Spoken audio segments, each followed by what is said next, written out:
a tratar hoy un tema bastante importante en la rehabilitación de las adicciones, que se llama herramientas cognitivo-conductuales para el manejo del craving. Mi nombre es Lina María Restrepo, yo soy la terapeuta ocupacional de la IPS Renaceres, Centro de Rehabilitación para las Adicciones. Vamos a ver entonces qué es el craving. El craving se entiende como un deseo o necesidad psicológica, sobre todo, intenso y irrefrenable frente a la necesidad de consumir la sustancia o el acto compulsivo que en algún momento ya se vuelve una conducta adictiva. Esa situación de necesidad irrefrenable lleva a la persona a abandonar la abstinencia, a en algún momento romper con el compromiso que la persona ha hecho de mantener una abstinencia, de no volver a consumir sea una sustancia psicoactiva o una conducta adictiva. El manejo del craving es muy importante y determinante para la adherencia al tratamiento de las personas farmacodependientes o de conducta adictiva, puesto que es el mayor factor de abandono terapéutico. Una persona que no sepa manejar su craving, ¿sí?, o ese deseo irrefrenable de consumir, puede fácilmente abandonar el tratamiento terapéutico el cual se ha comprometido a llevar. ¿Qué decimos con el craving? Que es con frecuencia en los pacientes, casi que en todos, una necesidad irresistible de consumir. Eso se refiere al craving. Esta necesidad tiende a la realización como tal de la misma, o sea, ese deseo al final se transcribe o se traduce ya en el acto de consumir. La persona, como les decía, rompe con el compromiso de la abstinencia y retoma nuevamente la conducta adictiva. Los cravings y los impulsos por el consumo tienden a ser automáticos. Ellos aparecen en cualquier momento. Ahora vamos a ver de qué manera pueden aparecer. ¿Sí? Pueden ser autónomos y pueden continuar incluso la persona intente suprimirlos o intente eliminarlos. Los deseos de consumo no se suprimen con facilidad. Entonces ahí es donde ese deseo irrefrenable aparece y la persona retoma nuevamente su conducta. Vamos a ver entonces los tipos de craving. Tenemos 4 tipos de craving. Es importante que la persona en rehabilitación de adicciones pueda reconocer cuál es el tipo de craving que se le activa, ¿sí? Entonces tenemos el primero que dice respuesta a los síntomas de abstinencia. Cuando sucede la disminución del grado de satisfacción que se encuentra con el uso de la droga y aumenta el malestar cuando se deja de consumir. Entonces en comunidad terapéutica decimos, cuando iniciamos consumiendo para sentirnos bien y terminamos consumiendo para no sentirnos mal. Básicamente este craving responde a un síndrome de abstinencia. Entonces cuando la persona deja de consumir empieza a sentir el malestar. Para no volver a sentir ese malestar vuelve y retoma la conducta adictiva. Ese es el primero. El segundo tenemos que se llama respuesta a la falta de placer. Esto le pasa normalmente a las personas que en algún momento ya han hecho un tratamiento de rehabilitación, están en abstinencia, llamémoslo limpios de cualquier sustancia o conducta adictiva, pero no tienen habilidades prosociales para divertirse, para utilizar su tiempo libre, para ocupar en el día sus actividades cotidianas, porque estaban muy acostumbrados a rutinas asociadas al consumo. Entonces cuando tiene aburrimiento, cuando no sabe cómo divertirse, cuando tiene sentimientos de soledad, ese tipo de sentimientos que se relacionan con cambios en su rutina diaria, la persona empieza nuevamente a tener un deseo de consumir y termina nuevamente retomando en el consumo. Se llama respuesta a la falta de placer. Ese es el número 2. En el número 3 tenemos respuesta condicionada a las señales asociadas con drogas. Esta es cuando los pacientes asocian estímulos neutros. Un ejemplo, una esquina, un parque en un barrio, una discoteca, un número de teléfono, una calle, incluso un nombre. Cuando ese tipo de estímulos neutros están asociados al consumo de sustancias psicoactivas. Entonces las personas que normalmente consumían sustancias en la esquina de su barrio, ¿sí?, dejan de consumir pero están todo el tiempo pasando por la esquina del barrio. Esa esquina ya tiene un condicionamiento para esa persona. Cuando esa persona está en una abstinencia pero empieza a tener cercanía todo el tiempo con ese estímulo, el cerebro vuelve nuevamente a activar el deseo de consumo y ahí es donde el craving puede aparecer, ¿sí? Y empieza a tener inconscientemente una satisfacción a ver ese estímulo y eso nuevamente dispara también el deseo de consumir. Tenemos el último, que es respuesta a los deseos hedónicos. Hedónico significa placer. Cuando la persona combina una experiencia placentera, llámese relaciones sexuales con su pareja, llámese por ejemplo deporte, llámese bailar, ir a ver una película, cuando en su vida cotidiana la persona ha asociado esos estímulos con el consumo. Entonces, baila pero tiene que estar bajo efectos, sea del alcohol, de la cocaína, o tiene una relación de intimidad con una pareja y también la tiene bajo efectos. Cuando la persona trata de ya ese tipo de actividades placenteras naturales, tenerlas sin consumo, como estaba tan acostumbrado a hacerlo así, empieza nuevamente el cerebro a decirle, bueno, pero aquí ¿qué pasa? Me está faltando una parte. Y el cerebro le empieza nuevamente a enviar esas sensaciones y psicológicamente la persona vuelve a presentar ansiedad, presenta muchos como cuando se estuvieran en síndrome de abstinencia, entonces malestares, dolor de cabeza, acelere, digamos, a nivel cardíaco, y empiezan a respirar de manera más alterada. Entonces son reacciones químicas pero también psicológicas, donde esta persona que antes hacía actividades naturales sin consumo vuelve a retomar y vuelve a asociar esa relación de consumo y este tipo de actividades naturales. Bueno, vamos a ver entonces, para esto es muy importante que cada persona entienda cómo debe manejar su craving y debe identificar qué tipo de craving se le activa. Muy pocas personas en rehabilitación tienen conciencia cuál de estos tipo 4 de craving se les puede activar. Cuando puedan reconocer esto, asimismo van a empezar a utilizar las herramientas de autocontrol que son cognitivo-conductuales. Son técnicas que les ayudan a trabajar esta parte. Bueno, igual es muy importante también decir que cuando las personas tienen ansiedad o deseos de consumir, eso no va a significar que su tratamiento ha fracasado o va a significar que no hizo bien su proceso. La ansiedad incluso puede aparecer mucho tiempo después de una rehabilitación o una abstinencia. Se dice que llama síndrome de abstinencia post-tratamiento. Entonces, mientras él mismo se habitúa a un nivel de vida diferente sin el consumo, tanto físico como emocional y psicológico, pueden aparecer en ese transcurso del tiempo necesidades de consumo a través de la ansiedad. Es muy importante que el paciente en recuperación o la persona que ya está en recuperación en abstinencia pueda determinar lo siguiente: ¿cómo es su craving? ¿Sí? ¿Cuál de estos 4 le da? ¿Qué tanto le afecta? O sea, ¿qué tanto la sintomatología aumenta cuando tiene la ansiedad? ¿Cuánto tiempo le dura? ¿Sí? 15 minutos, media hora, 1 hora. ¿Y qué es lo que hace o trata de hacer la persona para poder controlar ese tipo de craving o ese tipo de ansiedad? Entonces vamos a ver las diferentes técnicas que existen para el manejo del craving. La primera es detección del pensamiento. La detención del pensamiento es cuando empiezan a ocurrir cadena de pensamientos negativos frente al consumo, ¿sí? Entonces esas emociones empiezan a surgir, empieza a tener ansiedad, empieza a imaginarse cuando consumía, empieza a tener sensaciones de lo que sentía cuando consumía, empieza a recordar a los amigos, empieza a recordar la sustancia. Y lo que se hace es una técnica que se llama detención del pensamiento, y en esa detención del pensamiento uno le enseña al paciente que cuando empieza a sentir esos pensamientos, a tener esos pensamientos negativos y a sentir esas emociones negativas, la persona mentalmente se diga la palabra alto.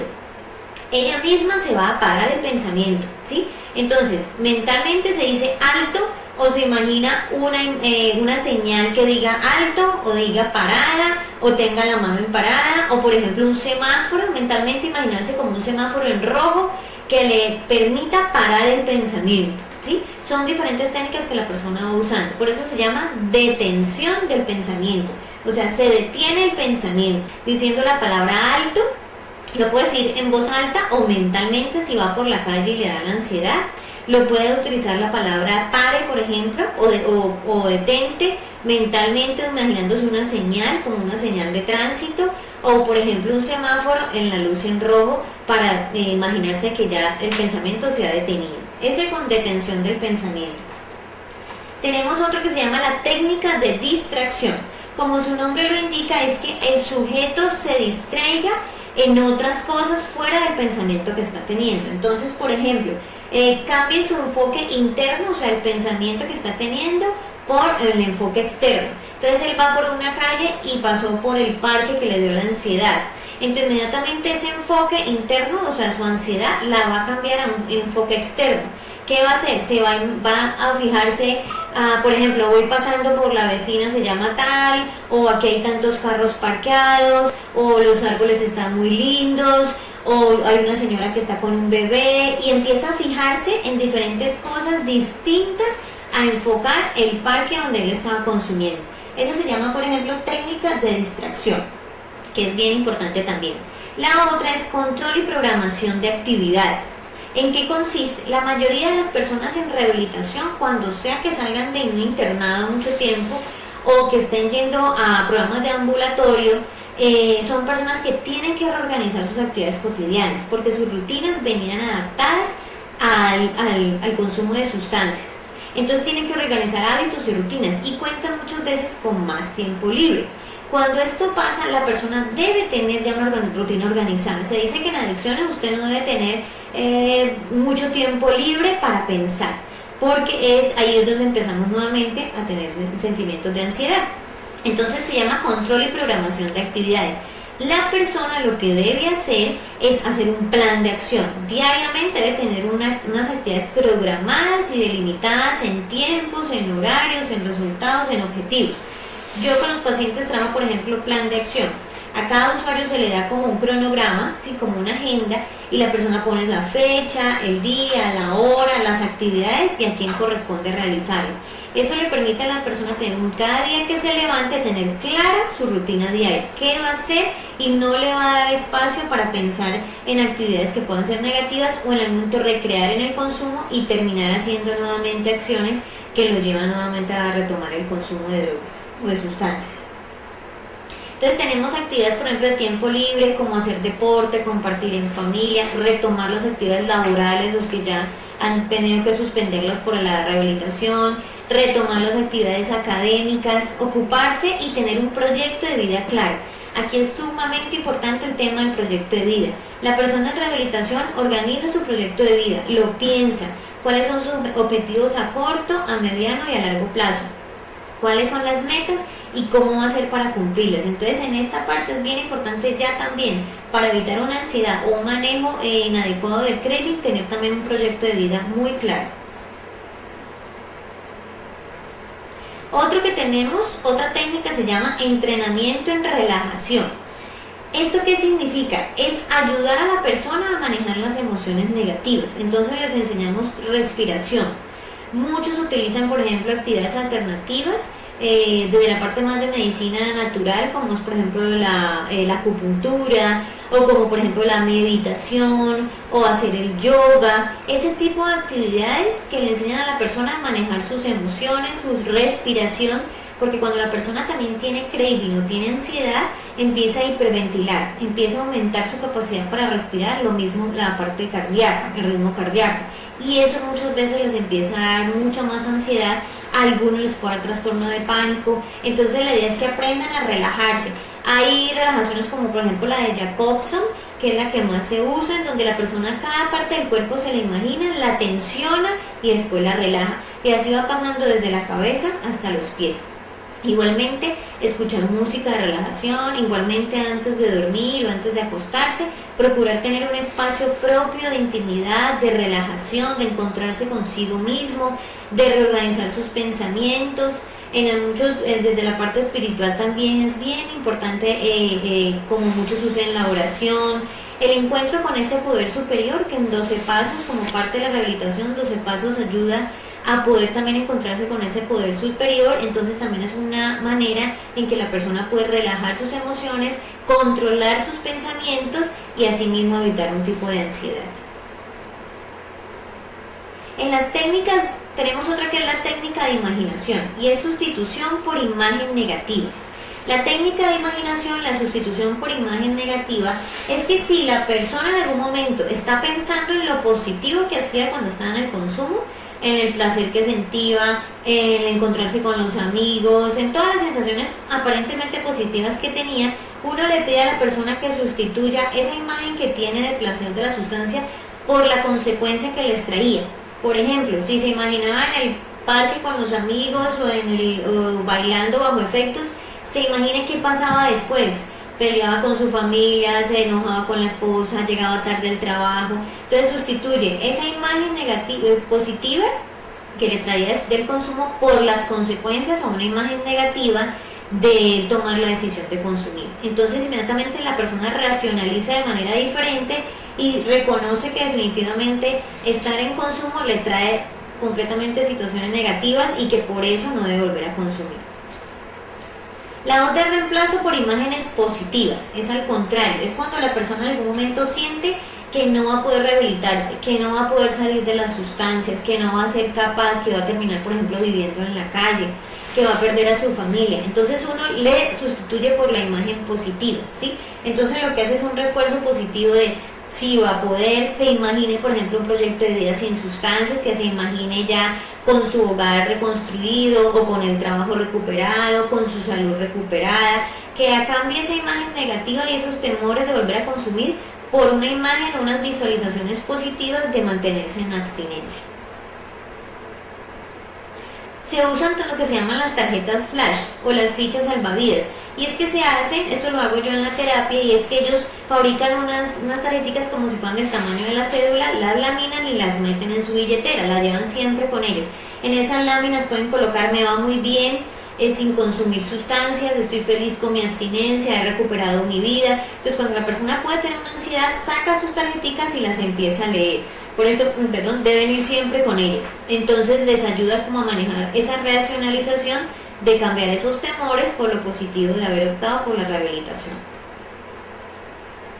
También deben usarse las autoinstrucciones y autoafirmaciones. ¿De qué se utiliza? Por ejemplo, que el paciente se diga a sí mismo, me siento bien, el craving me va a pasar, no necesito drogas para ser feliz, voy bien en el tratamiento, recuerda que cuando usabas drogas gastabas mucho dinero, ahora puedes ahorrar mucho más, me gusta la vida en sobriedad o en abstinencia. Eso se llaman autoinstrucciones o autoafirmaciones. La persona en el aquí, en el ahora o en el solo por hoy, cada vez que arranque su día puede hacerse una autoinstrucción o una autoafirmación positiva de la decisión de mantenerse en rehabilitación y en abstinencia y llevándolo a una sobriedad, o sea, un estilo de vida saludable.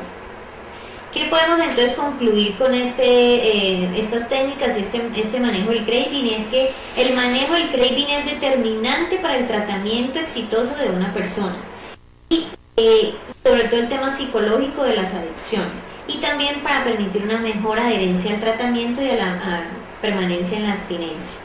Es esencial que previo a la identificación del craving, ¿sí?, la persona pueda también darse cuenta qué aspectos le disparan esa ansiedad. Entonces que él pueda, de los 4 tipos de craving que ya plantea, identificar cuáles son los que le generan la ansiedad, y asimismo, dependiendo de las técnicas que acabo de decir, cuál de las técnicas les pueda servir para poder manejar el craving.